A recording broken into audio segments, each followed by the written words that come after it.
Sana yobaz derler, böyle olmaz derler. Onlar gibi düşünmedikçe çoban derler.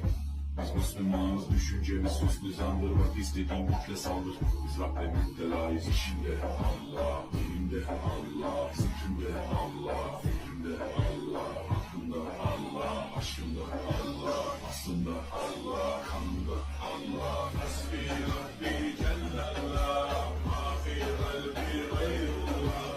Nur Muhammed sallallahu, la ilahe illallah. Hasbi Rabbi Cellallah, ma fi kalbi gayrullah.